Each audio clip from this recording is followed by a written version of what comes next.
Welcome back. This is episode 140. In this week's episode, I'm going to address a listener question dealing with Social Security. And as a reminder, if you have a listener question, you can submit your listener question by going to retirewithryan.com. You can actually record your question so we can actually feature your audio on the show if you'd like, or you can type your question. And Karen writes in that on the advice of a friend, she began collecting Social Security when she was 62. And it's now been about a year, and she's considering going back to work. She has a job offer, and she's wondering what she can do about collecting her Social Security. Can she stop the benefits, and what other options does she have? So in this week's episode, I want to cover 3 ways that you can have a do-over with your Social Security.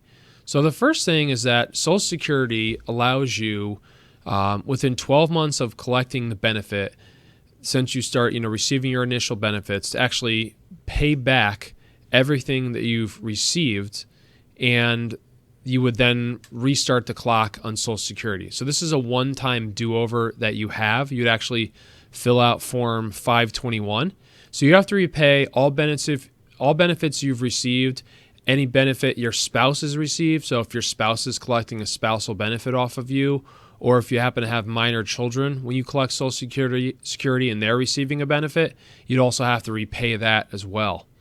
And if you were also collecting Social Security and collecting Medicare, it doesn't sound like that would be the case for Karen because she's not yet 65, but let's just say you started Social Security and Medicare at 65, and now you decide at 66 that you want to stop your Social Security. You'd have to keep paying for your Medicare Part B premium and Part D premium, because normally that's deducted right from your Social Security check. But if you're not getting Social Security, you would need to make arrangements to pay for that. So it's a little extra step, but it can be done. So that is one option that everyone has. That used to be a much greater time frame. It used to be that you could collect at 62 and wait all the way up until you were going to turn 70 and repay everything. And Social Security stopped that a number of years ago, so now you just have that 12-month window. So, Karen, that is one option available to you.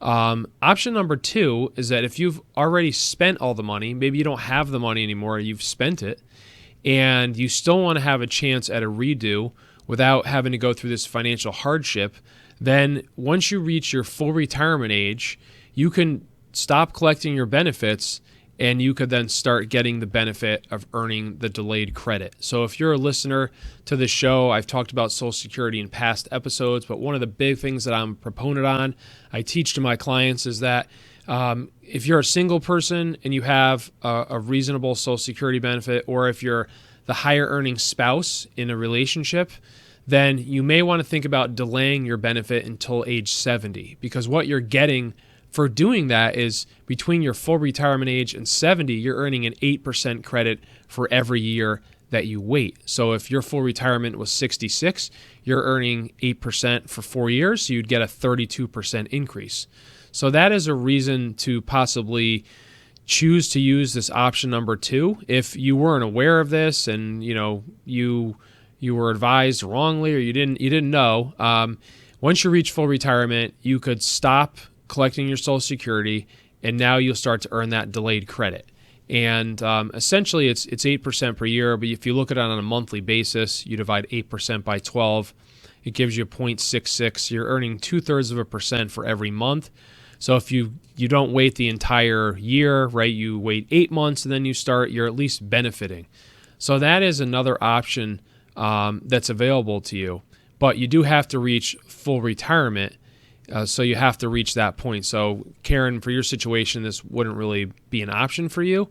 And if you do this, if you do suspend your benefits after you start collecting them early, the good news is that your benefits automatically start at age 70. You shouldn't have to do anything to have your benefits restart. But there is for anybody that is waiting till 70, make sure that you do file for your benefits usually about 2 to 3 months before you're going to have your 70th birthday, so that you actually start getting the benefits in that month. Otherwise, you don't want to there's no reason to wait past 70. You're not earning any delayed credits. And the final option for a redo is that Social Security does allow you, if you claim your benefits past full retirement age, so whatever your full retirement is between 66 and 67, if you claim your benefits past then, you have the ability to get a lump sum payment of 6 months of retroactive benefit. So that if, let's just say, your full retirement age is 66 and 6 months, and you waited till 67 to collect your benefits, at 67, your option is start getting the amount that you could receive at 67, or you could get the amount that you receive at 66 and 6 months. You get a slightly lower check each month, but they give you a lump sum payment for 6 months of your past benefits. So that is another option that everyone has. And, this can be a way to get a lump sum of money. I mean, I mentioned earlier, I preach waiting until 70 for many people. But I think the mental hurdle a lot of people have is that they worry, frankly, am I going to live that long, right? So if you hit your full retirement, you might be thinking, am I going to live, first of all, am I going to live till 70? And how long am I going to live beyond that?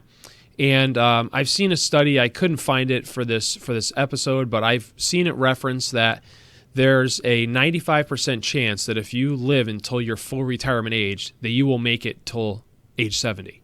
So as a only small percent chance that you're not going to live until 70. So you shouldn't let that dissuade you.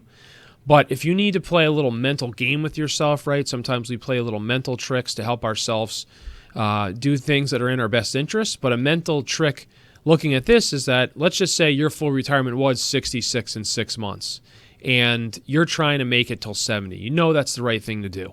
Well, a way to help yourself get there, if you look at it that once you reach 66 and 6 months, every 6 months, you have the ability to redo your strategy and get 6 months retroactive payment to not miss out on that. So if you break that down over your 3.5 years, you've got essentially 7 chances looking at 6-month increments that you could actually ask for a redo on your benefits.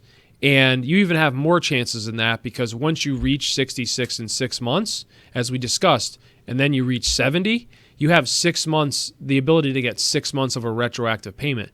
So you have, a number of chances every month beyond that. You've got a chance if you want to do a 6-month redo, you could do that.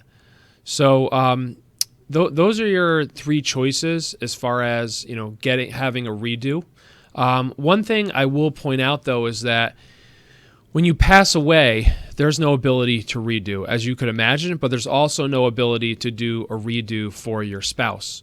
So once your spouse is looking to get a survivor benefit, they don't have the ability to do a 6-month redo. So if that's important to you, this could be something that if you become sick and it makes sense for you to do the 6-month redo, make sure if you can get it done before you pass away that you take care of that because your spouse won't have that option.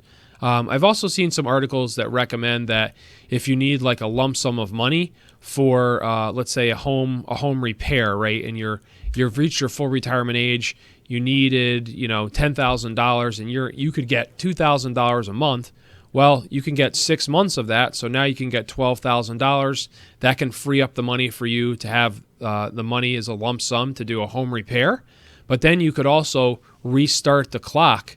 And you could suspend your benefits, and then your benefits would then kick in later on down the road. So that's another option too. So I hope this was helpful to help you understand what the 3 ways are that you have to have a redo on your Social Security benefits. And as a reminder, probably if you're not familiar with Social Security, go and check out some of my other episodes so that you can familiarize yourself with the basics of Social Security, how Social Security works, because there's a lot to understand there. And if you have a listener question, feel free to drop your listener question at retirewithryan.com. Thanks for tuning in this week. I look forward to talking to you next Wednesday. Take care.